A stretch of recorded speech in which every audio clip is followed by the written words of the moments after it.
Hello, Jiu-Jitsu nerds. The Jiu-Jitsu world is about to be shaken up with the news of the America's Misfits Team coach. It is none other than Standard Jiu-Jitsu Academy's Greg Souders. Greg, how are you doing? Tell us a little bit about yourself and how you're feeling about being the America's Misfits coach. Oh, it feels great. We've made a lot of noise in the last couple years as a team, and getting the invite to coach a bunch of guys that I've never coached before is an exciting prospect, and I'm looking forward to the opportunity. How do you think the Jiu-Jitsu community is going to react to you being the coach of the America's Misfits team? I think it's going to be mixed. I think a lot of people will be angry, but a lot of people will be happy. I think everyone will be interested regardless. But no, who knows? We'll see how they react, right? And is there anyone that you have confirmed for your team so far? Am I allowed to say? DeAndre Corby for 66. Is confirmed, and that's all I know right now. All right, and since that's all you know right now, is there any plans for having some type of trials event? I know the Giles Trials is going down for the Australasia team, but is that something you're considering as well? I don't know, man. We have so many strong American prospects. I don't think we need to make them fight each other. You know, we have a long history of what the Americans are capable of at the highest level of competition. So I guess we just look at who's doing the best in a wide range of different tournament rule sets, and we pick the ones that are most appropriate. Just for clarification for people, this is not USA Misfits team. This is all of the Americas. So what is this process looking like for you? What I probably will do is look historically for the interactions in each of those weight classes. So seeing the athletes that are already selected and then looking back at how those athletes have interacted with other athletes in that same weight category would be how I make my decision. So, for example, let's say we have PJ Barch at 77. Let's just say that's what we have, right? How many different guys have faced him at that weight, and what did those outcomes look like? This would be how I make my selection for who's going to represent those weight categories. And when we think about the possibility of a 66 kilogram guy going up against an over 99 kilogram, do you think that paying close attention to people who perform well in the absolute divisions is going to be an important asset that you're looking for in these athletes? Absolutely. The ability for a smaller weight guy to withstand and survive against a heavier weight guy is critical to that success. So that's another thing we would consider. Which lighter weight guys interact at the heavier weight classes, and how do they perform? Do they win? Do they lose? Do they draw? Do they get submitted? All these things need to be considered historically before we make a selection on who we pick to represent whichever weight category. And do you want people reaching out to you for a spot? Sure. Athletes that are motivated, they want an opportunity to show what they're capable of, they want to represent, of course. That's a critical part of it. It's not just picking good athletes, but it's about picking athletes who have the desire to challenge himself in this way and step up to the plate. Again, let's say an athlete has historically done better or worse. Well, this is a new opportunity for anybody to fill that gap and be better than they have been before. So that's definitely something I'm open to. And the Misfits are going to be going against some heavy hitting teams. You got New Wave in there, you got B Team. So how confident are you of the chances of the America's Misfits team? I'm confident that regardless of who we're facing, we're going to put every ounce of effort in that we can.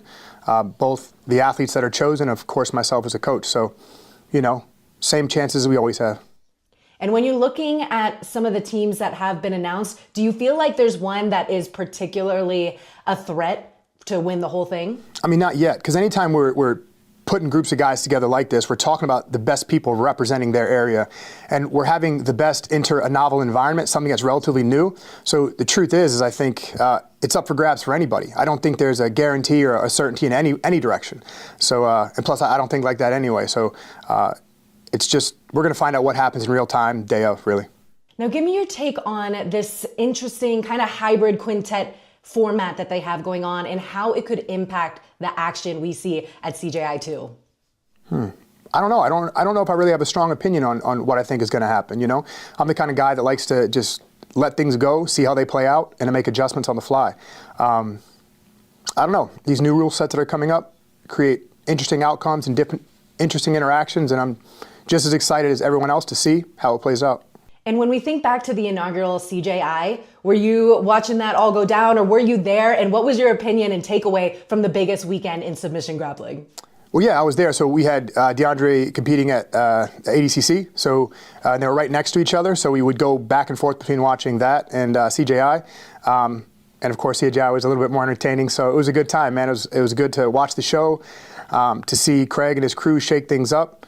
And to see how excited the athletes were to get involved in that new thing. So Yeah, it was very cool to be part of it. It was very cool to watch. And it's even more cool now to be part of it again. So you got to experience ADCC and then also CJI with the pit. What was your opinion, and how do you think the pit could be utilized to the grapplers' advantage? I don't know yet, man. To be honest, I have to see a little bit more of it. I think it's an interesting constraint on the environment. So I'd like to get a chance to play a little bit inside a pit and see what we can create, see what kind of craziness it causes. But it's an exciting new addition to the mats, and I'm looking forward to see more usage of it as we do more and more pit-style tournaments. And as the coach for the Misfits team, you could have some teammates that don't know each other. So how do you think your role as a coach will help play out with that team dynamic?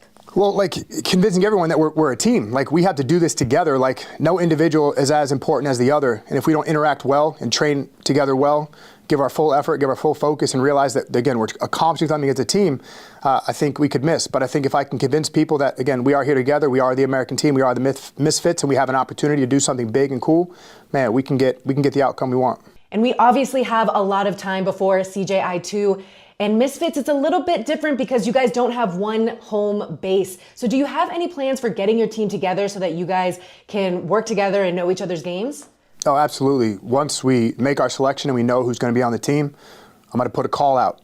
Get to the gym, stay with us as long as you can, and let's work together. I mean, really it is about the training. It's not just the people you select, but how you train to prepare for the event. So whoever we select, we would love to come stay at standard from as soon as you can to the very last minute to work with you as much as possible.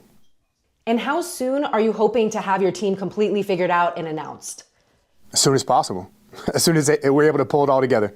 So CJI 2 is a little bit special in the format. These coaches, they're not just picking the teams and going to be on the sideline. They're going to have a much more interactive role, choosing the order the day of the event. So Greg, what is your strategy when you're looking at the responsibility you'll have as coach? Well, I would focus on three things. I would focus on first the athletes I have and knowing what their capabilities are historically. So that's critical for me to understand. The second would be the same thing on the other team. So who are you facing? What are the skills of the other people as we decide who's going to go with who? And then finally, I think the opinions of the athletes themselves, knowing which one of our guys would like to fight which one of them. So I think making the decision both with my knowledge as a coach of the team I have, the team we're facing, and also the input of the athletes, I think is all critical. And trying to bring those three things together to determine what might be the best while we're in the fire making that decision in real time. And I am curious on your take of the wild card aspect. Have you decided which weight division that is going to be for and how you think that could impact the results of CJI 2? Unfortunately, I have not. I don't have an opinion on it yet.